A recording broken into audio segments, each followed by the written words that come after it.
Welcome back to the channel and welcome back to another UFC fight prediction video. In this video, I'll be predicting the full card of fights for UFC Fight Night, Gane versus Tuivasa. So without further ado, let's get to our first fight on the card. So in our first fight, we have in the women's featherweight division, Perez versus Stephanie Egger. Now how I feel about this one is, I feel like Perez is a very good talent. I just feel like she has to sharpen up her skills. Stephanie Egger, we're like 31, 32, so she's not the oldest woman. She might look like she's 40, but she's still, very much right in her prime. And I feel like she has the more fleshed out skills. And I feel like Perez right now, a lot of things is just, with her natural gifts, her natural strength right now, I feel like the technique is all there. I'm not saying she's just a street fighter, but I feel like her technique isn't as polished as Egger's is right now. And I feel like Egger just really going to use that youth and strength against her, use that judo, and be able to take advantage of it and get the top position, probably neutralize her submission game, and is ride that top position a lot in this fight, and just really just use that experience and use that skill against, I guess the younger and rawer fighter right now. So in this one, I got Stephanie Egger via decision. Now to our next fight, we have in the bantamweight division, Taha versus Christian Quinonez. And how I feel about this one right here between Taha versus Quinonez is, I can see why the odds have switched back for Taha, and like he's the favorite right now. But ultimately, with this one, I'm just going to be straight to the point. I'm going with a momentum pick for Christian Quinonez. I feel like Todd is like, when you look at who he lost to some pretty solid wrestler grapplers and, this bigger, well-rounded fighters. And Quinonez really ain't the most technical fighter. He definitely not the best wrestler, not even the best jiu-jitsu practitioner. So I feel like everybody Taha has fought, even beat or also has pretty much been better than what I've seen for Quinonez. But momentum is everything. And I feel like also Christian Quinonez, like riding better momentum. And he's a guy that's just going to go out there and be active. He's going to take risks off his back, risks on the feet, and he's just going to let his hands go. Where I feel like Taha is a guy that, he always looking for that big, looking for those big punches, big takedowns. He's looking to kill. He's looking for big moments. He's not really looking out there to set his strikes up. He's not really out there to pity pat with anything, to set up a big shot. He out there to just knock your head clean off. No setup or very little setup. Very much to the point. I feel like Christian Quinonez can exploit that. And like I said, I feel like he will struggle with Taha, but I feel like ultimately he'll just outwork him, probably even wear him down a bit. I don't think he stops him or anything. I think it's a very close fight, but Christian Quinonez winning by his output. I feel like he'll go take risks, ends up on his bottom. He'll attempt submissions. He's going to throw elbows off his back, let to get back standing, and just really make Taha work. And again, Taha just looking for those big shots, whereas Christian Quinonez is out there scrapping. Elbows off his back, punches off his back, probably kicks off his back and everything, just letting it go. Volume versus, I guess, power. That's like ultimately it's going to be a very close fight. Probably going to come down to how you want it. But I feel like even if you judge them based off value versus power, it's probably I feel like Christian Quinonez in the later rounds probably is going to be still have the higher work rate and still be pushing the pace, whereas Taha I feel like going to kind of wane off. So I feel like it's going to be a clear decision for Christian Quinonez, but nonetheless still a very competitive fight, very hard fight to pick. But I'm going with Christian Quinonez to win by decision here. So through his work rate and taking those risks and being active. So in this one, I have Christian Quinonez via decision. Now to our next fight, we have in the lightweight division, Benoit Saint-Denis versus Gabriel Miranda. So in this one, straight to the point, I feel like grappling could easily cancel out. But Miranda does have more experience technically, but Benoit Saint-Denis has more relevant experience. Miranda really has not fought anyone. He has not really fought a good depth level of competition. And he has been shown to be pretty much one-dimensional. Saint-Denis isn't the most well-rounded fighter either, but he shows like, striking isn't the best. He will let those hands go and he'll make it a factor. Whereas Miranda is more so just a grappler. So I feel like grappling could easily cancel out. And I really feel like I'm coming down to who has that other angle and Saint-Denis has the other angle. Who's tougher, and Saint-Denis has shown that toughness. So I feel like Saint-Denis is going to be pressed for, make this a scrappy fight. And from the striking, he's going to be able to set up his takedowns better. And it's ultimately just wear down Miranda over the course of 3 rounds and put him away in the 3rd round. So like constantly pressing, let his hands go, and he starts pushing Miranda back. So it's going to set up a takedown. Miranda probably going to reactively go for submissions, but Saint-Denis is going to be, confident on the ground and be able to stuff this, neutralize submissions, maintain that top position, and just hurt him from in his guard and hurt him from on top, and just really just the whole steam of this fight is going to be wear him down, just put the damage on him constantly, consistently, and wear him down over the course of the round. And over the course of the rounds and put him away 3rd round. So in this fight, I have Benoit Saint-Denis via 3rd round TKO. Now to our next fight, we have in the middleweight division, Nasruddin Imavov versus Joaquin Buckley. And this is a very competitive fight right here, but I'm going with the dog right here. And Buckley should not be this big a dog, I feel. Nasruddin Imavov is a good fighter, but so is Buckley. And I feel like Buckley has, in my opinion, beat a better competition. Imavov might have maybe, I don't know if you can say more name value to his names, but every big names he beat have been on the downtrend. And even then, like, you can't really say Edmund Shabazi. Shabazi had a good prospect to him, but it's not like he ever really was a true top contender in the division. Like, he got stopped before he could be that. Brunson was supposed to be that fight that would make him that. Then Brunson out there schooled him. So, like, who has he really beat? So, I don't know. By the way, what I feel in this one, I feel like Imavov hasn't really shown to be that crazy finishing threat, to be honest. Like, for Jordan Williams, and that guy's pretty chinny, and like he was able to put him out, and he got cracked several times and hurt several times versus Jordan Williams, who has pretty much schoolyard level striking. Been in there with what has he been in there with?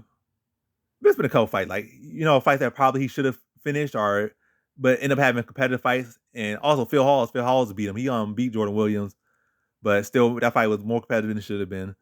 Phil Hall's fight, a guy that's like almost at that point striking still, wasn't quite as where it is now, and was heavily more so wrestling him, and was able to just wrestle for 1.5 and still be able to survive pretty much with an empty gas tank against Imavov. And Imavov supposed to be this big monster, or this big, such a great star, such a great prospect, and he was able to do nothing to it. A man that's literally gasping for air right in front of you, ducking his head low. Like, you probably should have get your head kicked so good, you should be able to fake him and lean him right into it. The man literally asking for you to put him out of there almost. He's not asking, he wants you to continue to let him just lay on you. But yeah, so I'm not really super impressed with Imavov. I'm impressed with him, but as far as in this matchup where I can see a decent dog, in this case, I'm not as impressed with him. But obviously, I'm impressed with him, but obviously, I'm not completely sold, is what I'm trying to say. Yeah, that's what I'm trying to say. That's what I'm trying to say.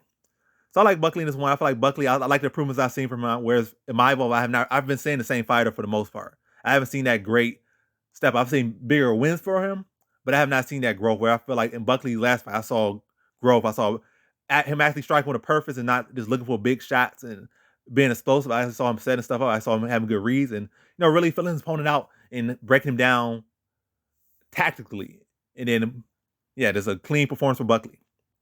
And I feel like Buckley can, match him or cancel out the wrestling, maybe even beat him in the wrestling, to be honest. But wrestling, I won't say is the lean, power, and explosive does go to Buckley. And I feel improvement and hunger is definitely more on Buckley's side. And still got a chip on the shoulder and still got some stuff to prove.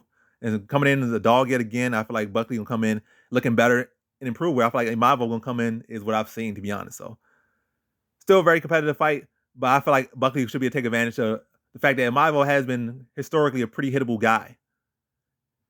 He got some good offense, but defensively, he can be lax at times. And Buckley been explosive and been to find Imavov lacking or been overconfident at times. So like Buckley could find him, be able to put him out. So I'm going to say like second round TKO for Joaquin Buckley, but a very competitive fight. But at moment, Imavov get a little bit too lax out there. Even like I said, it's not going to be no one-sided fight at any point for either guy, but I feel like the moment Imavov starts, feel like he get a little bit of groove, I feel like that's when Buckley's going to take it away from him, catch him maybe with his hand a little bit low, come right down the middle, touch him on that chin, drop him, and finish him off with some ground and pound. So in this fight, I got Joaquin Buckley via second round TKO. Now to our next fight, we have in the lightweight division, Faraz Ziam versus Mikhail Figlak. And with this one right here, Ziam has pretty much a blueprint to beat him. Mikhail Figlak has the tools to do it. My thing with Figlak, I feel like he's just not the guy that necessarily makes that his prerogative to go for the grappling approach so early. He kind of just mixes it in there, or if it's opportunistic, or it's like somebody tries to grapple him, he'll grapple him back and he'll control them and dominate, or not dominate, but he'll beat them in that situation. But he's not necessarily the guy out there where it's like, oh my gosh, he's always going for this exact approach. Like, he always lets his hand go just to keep your hand. Like, he just does the 1-2, get your hand up, or throw overhand, get you to raise your guard up, then goes for a blast double. He's not that guy.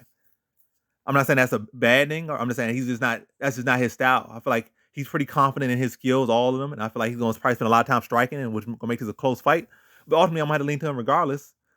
Well, not have to, but I'm choosing to lean to him because I feel like he will mix in the grappling. I don't feel like it's going to be as big of a part of his game as it should be or could be.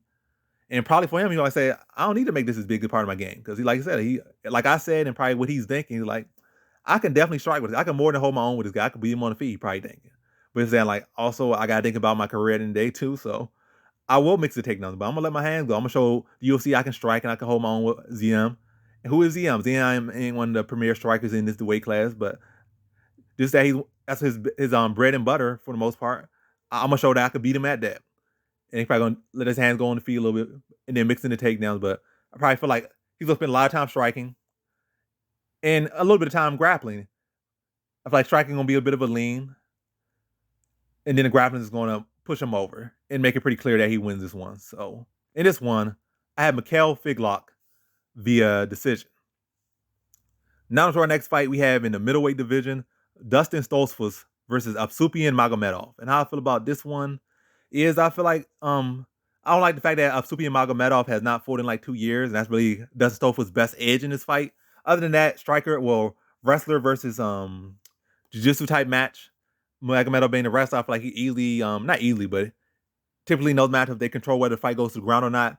And then it kind of ends up being a striking matchup a lot of times.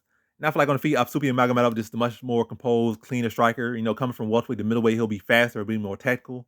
And those things will favor him as well. And again, that wrestling background, he should be able to keep this fight on the feet and away from Stoltzfus' best, is his biggest strength.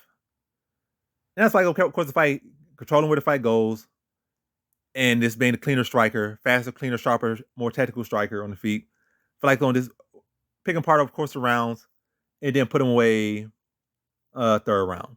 You know, gonna have to take some time to knock the rust off. It was for the layoff, probably be a second round, maybe even first round knockout, but with the time off, he wanted to knock some cobwebs off, but he puts him away in the third round. So in this fight, I have Apsupian Magomedov via third round TKO. Now to our next fight, we have in our first fight on the main card in the featherweight division, Charles Jourdain versus Nathaniel Wood. And with this one, I'm going with the trendy pick. Hey, 1 fight out of 12. Let's go with the trendy pick. A lot of people are trending to Nathaniel Wood. They like the plus money on her, and they're, leaning to the grappling side. But I would say one thing. Nathaniel Wood, for that angle, he's not looking that promising, to be honest. It's not like Jourdain has shown such a history of, I've been controlled and this and that. Like, we know, what's his name? Burgos was able to control him, for good points of this fight, or that last fight.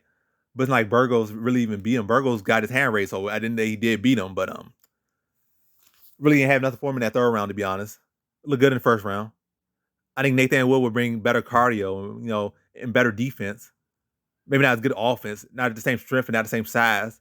But again, while I was trying to go with Nathaniel Wood, like he got taken down 2-1 by 2 takedowns for Rosa versus 1 takedown for Wood. And that's not a good look. You're supposed to shut down all of Rosa's takedown. Who has Rosa been taken down? Rosa been getting laid on probably about 70% of his last fights. 70% of his last, 5 fights or 7 fights. So that's a guy he should be dominating the grappling department, or at least the wrestling department. I mean, he dominated every part of that fight, but he did lose the wrestling battle 2-1. 2 takedowns to 1. So, and then his last fight his last fight at bantamweight, he lost to Casey Kenny in a very close fight, and Casey Kenny won the wrestling battle in that one as well. So that's your best angle. You wouldn't get to the mat, and you have really not even been winning the grappling or the wrestling exchanges in these last couple of fights. How's that your angle to beat Jourdain? Is almost say so. Kind of a very risky pick and unnecessary pick, to be honest. But plus money, hey, 12 fights. Why can't I go with a trendy pick? So yeah, going with Nathaniel Wood. Very tight matchup. I think Charles Jourdain is solid. He's gonna bring it. He's gonna make this very competitive fight. It's gonna be a very back and forth fight. I think Wood just be able to use his speed, coming up from bantamweight, sharpness, a little bit more technical out there. Maybe attack the legs, then look to set some takedowns up. But a very close competitive fight. Jourdain probably win the strike, or definitely probably win the striking battle. But Wood been in the edge with some grappling, and probably been to mix some takedowns in probably like 2 of these 3 rounds. Probably 1 round he gets completely shut down, and maybe held to some wall and stalling at times. But the other 2, he's able to get a takedown and control just enough to close that gap and put him over against Jourdain. So very not risky pick, but low confident pick, as I said in the quick pick. But yeah, I'll go with Nathaniel Wood to edge it by the slightest of margins, but then slip in some control time in there and take Jourdain away from his striking. So in this one, I have Nathaniel Wood via decision. Now to our next fight, we have in the featherweight division, William Gomis versus Jarno Errens. And how I feel about this one is, yeah, I like Jarno Errens here. Slight dog right here versus, not even slight dog. Minus 200 favorite in Gomis. I don't know why he's that big of a favorite. I don't understand. I understand he's in his country and it's seeming like they're building him up, but they didn't do a good job of giving him a necessarily an easy opponent. This is going to be a tough matchup for him, but I might also, again, have to go with Jarno Errens. I think he gets upset in his home country by Jarno Errens. I know his teammates on the main event. I know his other teammate, Imavov, was on the card as well, but right now it's like Jarno Errens more. I feel like William Gomis, I feel, is the more technical striker. And his record might show that he seemed like he's got with the more power. You just look at his record from the outside looking in. I mean, what outside, or you just look from the Tapology. You say, oh, this guy hits harder. He's 1 inch taller, and probably they don't think they have the arm or leg reach on here. So he's definitely like 1 inch tall, like 5'11" for 6 feet and whatnot. Two pretty big featherweights, two pretty young featherweights and whatnot. But we watch his fights. You don't really see the same power. We look at Jourdain Errens when he connects on the phones. He definitely, I would say, without doubt, he has more power. He does have the heavier hands. Record might say one thing, but Errens definitely has the closer to one punch knockout power. Does have a 1-punch knockout over a pretty decent, more experienced guy at the time. I mean, the guy's still more experienced. He got like 23-7 or 23-5, so the guy has more experience than him. Yeah, but anywho, yeah. I'm just talking in circles now, but anyway. I feel like Jourdain Errens is more stronger in the clinch and the grappling department. Well, not in the clinch. He's more stronger in the grappling exchange from what I've seen. And also I've seen a bad tendency of Gomis to get caught in guillotines. When I was like earlier fights, like his debut and like maybe his 5th or 6th fight. And maybe a couple fights. I just feel like his neck always been a guillotine. I don't think he's been tapped by a guillotine yet, but it always seems like he's pretty deep in these guillotines or these standing guillotines, and that kind of always hang out there. And Errens does have a flying guillotine submission. I'm not going to really bank on that. I'm going to say like Errens via decision, very close fight. I feel like he has the heavier hands. I feel like he's a better grappler. But I feel Gomis will have a big strength advantage or a big advantage. I feel it will be in the clinch, especially training at the same gym as Gane. I forget the name of the gym. And I ain't going to Google it or anything, but training at gym, they have very sharp elbows. They're very good at throwing these clinch strikes. And, a lot of European fighters in general, like these gyms, they be training those clinch elbows very well. And that gym is one of them. So maybe clinch, he can land some sharp knees and wear him down. And then eventually start to gain physical superiority and start to get takedowns and start to unleash his game from the clinch. So that's his best angle, work from the clinch. But ultimately, I feel like a very close fight, but I feel like Errens will land the heavier shots. And I feel like he'll be the win the grappling exchange unless Gomis, like I said, is able to really do some work in the clinch to wear him down. But outside wear him down in the clinch, I feel like Errens should win this fight just by everywhere. I feel like Gomis is the more technical striker by a slim margin. But Errens has the power, and I feel like he's the better grappler between the two. So very competitive fight, but Errens been able to control the grappling and been able to land the heavy shots, but a very tight matchup. So in this one, I got Jourdain Errens via decision. Now to our next fight, we have in the lightweight division, Nasrat Haqparast versus John Makdessi. Nasrat Haqparast versus John Makdessi. So, hey, I'm butchering people's names, but we're going to keep rolling. And ultimately with this one, Haqparast versus Makdessi, I feel like Makdessi has a very, very good chance. But I also got to remember that Haqparast at one point was a pretty bright star. Well, not bright star. He was a prospect that had some eyes on him, and I had my eyes on him as well. So, and Makdessi is 37. It is one-dimensional. One fun thing about Makdessi is like you would think, like you look at his record, you see like more grappling losses, but he wins striking battles, he loses striking battles, and like really these fights he's in is like really barely any grappling. I think he lost one fight, maybe 1 or 2 fights to grappling. Most of them have come by striking. And where I also feel like Nasrat Haqparast will have the biggest advantage is that he's the more well-rounded fighter. I feel like Makdessi, without doubt, is the better striker, but again, 37 years old. But he did come off a win over Ignacio Bahamondes, who's one of the better strikers coming up right now. So it's like not the easiest fight to predict. It's not no lock pick. It could and should be a lock pick, but I'm not gonna lean to this being a lock pick. I just feel like it's some path to victory for Makdessi, especially if this fight stays on feet the whole time. Then it kind of comes down to Haqparast looking to land the bigger, heavier shots. And if you're not able to put him out, then you easily end up on the wrong side of a decision. But I do feel like Haqparast has more ways to win. I feel like he can win by a grindy wrestling way. He can win by submitting him. He can win by knocking him out. He can win by decision. I feel like Makdessi really only going to win by decision here. I don't see him knocking Haqparast out. So Makdessi has one path to victory, and that's decision, whereas Haqparast has every single thing on the board. And he's younger. And I feel like this is going to be... And also when you look at who he lost to, you kind of look at the fact that he lost, but he lost to Bobby Green, one of the better strikers in the weight class. Good style matchup for him, or at least Haqparast is a good style matchup for Bobby Green. Then Dan Hooker, who, people are really throwing stones at him right now. But he really ain't losing nobody bad. He lost to like a guy that's probably not too far from title shot in Arnold Allen. He cut back to a weight class he should have left alone. So he came out there, sucked dry, and got put away quick. So, but no knock on what Arnold Allen trained and did to him. So good win for Arnold Allen. But again, that was not the best Dan Hooker. And probably even best Dan Hooker would have lost to Arnold Allen. Probably would have been a more competitive fight. Probably would have been the fight I predicted to be with Arnold Allen still winning, but it wouldn't have been a wash like it was. And then you look at came in short notice versus Islam Makhachev. So, well, I'm talking about Dan Hooker right now, but anyway, it's like he lost to nobody bad. He lost to some people that's more so at the top of the division. Whereas Makdessi kind of right now he just fought a guy who's a very bright prospect, but that guy is at the front door. These other guys are about near the top of the division. So, and Hooker was like at the top of the division or just outside the top of the division for not too long ago. So, yeah, so a little bit of MMA math thrown in there, a little bit of MMA long division thrown in there. But anyway, I just feel like Haqparast has more ways to win, and I feel like he's gonna be able to pressure him. Look to mixing takedowns in there. I don't know if he's gonna have the best success getting those takedowns, but it aids in control, and it also gives me a different look. Probably brings those hands down low, so Haqparast could bring his hand over the top and be able to touch him on the chin. And I feel like Haqparast should be able to get him out of there in the distance. And I feel like second round. So pressuring, landing the heavier shots, mixing the takedown, dropping those hands, and then come over the top and putting Makdessi away with some ground and pound after dropping him in the second round. So in this fight, I got Nasrat Haqparast via second round TKO. Now to our next fight, we have in the middleweight division, Alessio Di Chirico. I'm gonna say Alessio Di Chirico versus Roman Kopylov. Now, about this one right here is I can't get behind a guy that's struggling to get wins in the UFC. I just can't. Like, if he wins, he wins. If he loses, he loses. But I just can't get behind him. Alessio Di Chirico has struggled to get wins as well, but at least he has had some wins, and he has had been able to stick around in the UFC. Kopylov has been nothing but disappointing in the UFC. Nothing but disappointing. Luckily, in this fight, it's probably gonna be for Kopylov's opponent that's not going to look to mix it up as much. Even Carl Robeson went for a takedown more so towards the end of the fight. And then last fight, Duriev, obviously the wrestler, so he went for takedowns. But Alessio probably just going to look to strike and look for that big shot. So it's not really any guy you can get so much behind. I keep saying the name, but Di Chirico should win this fight just off resume and experience. But the fact that his game plan relies so heavily on just stalking him, look for that big moment, whether it be a head kick or a big punch. He's a tough guy to deal with, hard to take down for the most part.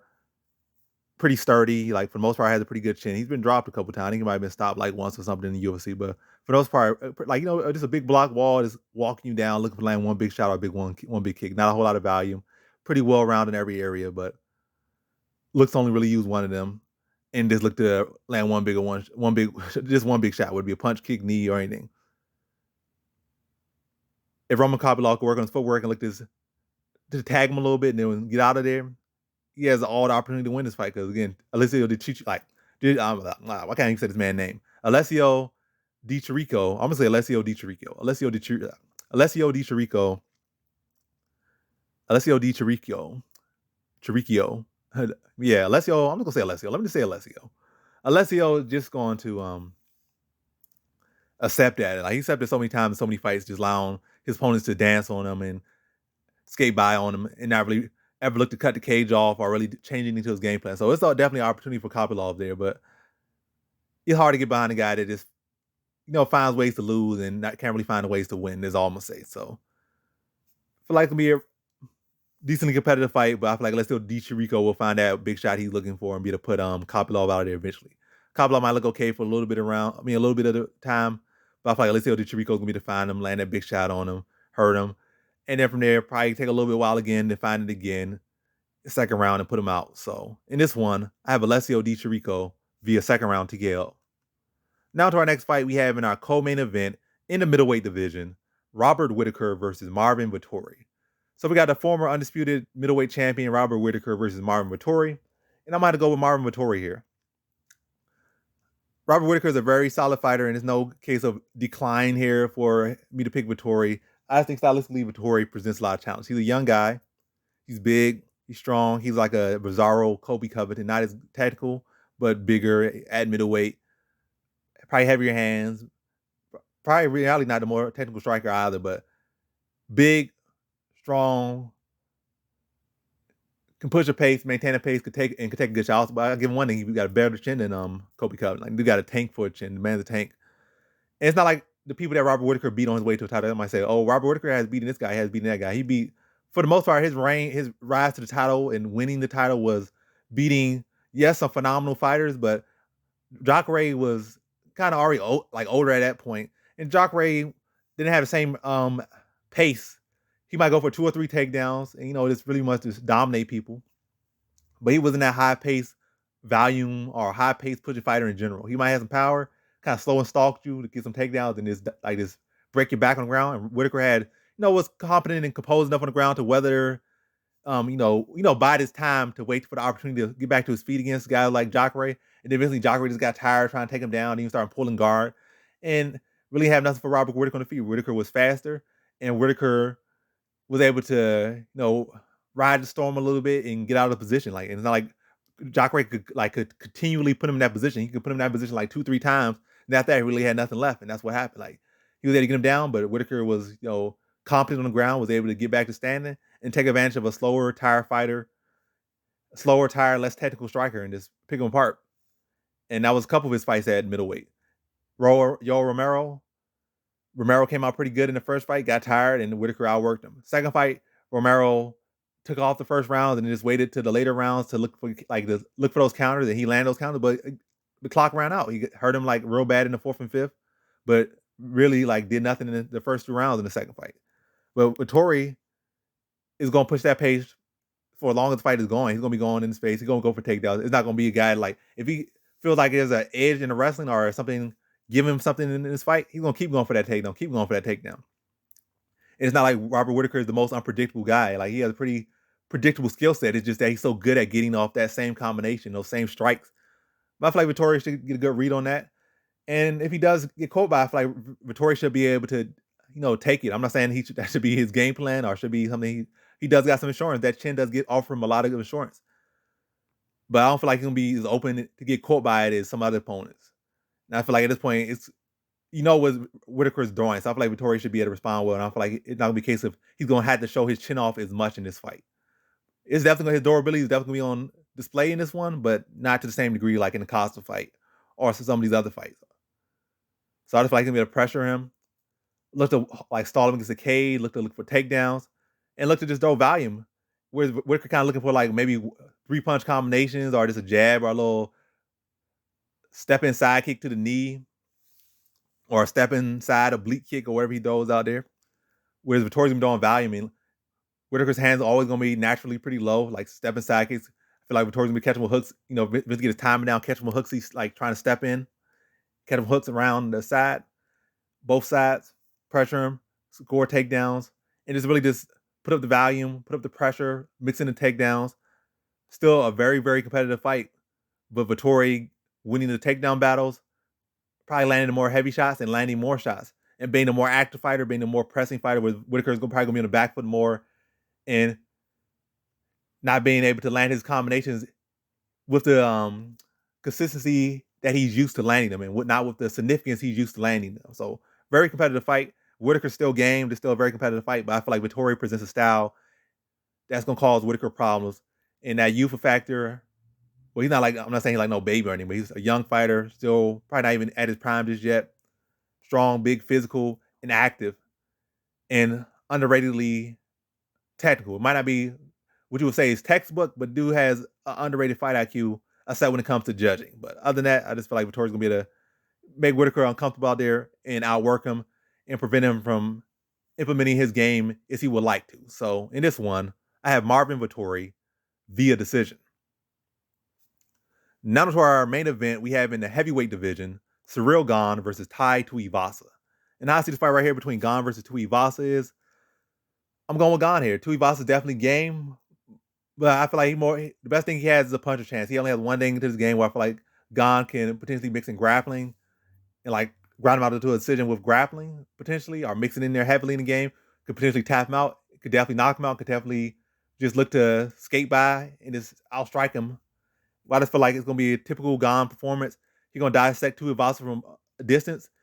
Maybe when Tuivasa gets a little bit aggressive, he might mix into the clinch. Matter of fact, he's probably going to mix in the clinch as well. That's what he does. He's going to pick him apart from a distance. Then he's going to find his moments to enter and then work him against the cage. And unlike Derek Lewis and a lot of other opponents, Gane is very good in the clinch. I feel like Gane is definitely way better in the clinch. Grappling wise, striking wise. Tuivasa does got some sneaky elbows in the clinch, but Gane's got even more sneaky elbows. and knees and trips and takedowns. So I just feel like, and also Tuivasa got taken down like 3 times by Derek Lewis. So I'm not saying Derek Lewis is trying to like downplay Derek Lewis, but Gane is a far more technical fighter than Derek Lewis. So I just feel like he should be able to get some takedowns well in there. I really just feel like Gane is just gonna be a different league. Tuivasa gonna try to make this a scrap, but Gane ain't gonna be playing it. Like I say, he's gonna pick him apart from distance. He's gonna pick and choose when he enters, and he's gonna beat him wherever the fight takes place. Tuivasa got a puncher's chance, but I feel like it's all like no disrespect to him, but that's just the reality. He got a puncher's chance, but everywhere else, Gane can neutralize his elbows and clinch and out elbow him, out position him, score trips, land knees. It just really wear him down. I feel like it's gonna be a fight where Gane's gonna be able to get him out in the distance, and we'll look to get him out in the distance and look to make a statement. And I'm gonna say like 3rd round TKO for Gane. Picking far from distance, mixing the clinch at times, landing elbows. Probably even, matter of fact, might even look to initiate the clinch even earlier in the fight, just to wear him down earlier. And like Tuivasa is the greatest counter puncher, and Gane is not that guy that's out there drawing caution to the wind. So he's a very mental fighter out there. He'll get his way inside, land elbows, land knees, and just work Tuivasa up in the clinch. Probably land some takedowns, punch him in that belly, land some elbows, land some ground and pound, just wear on him over the course of the fight.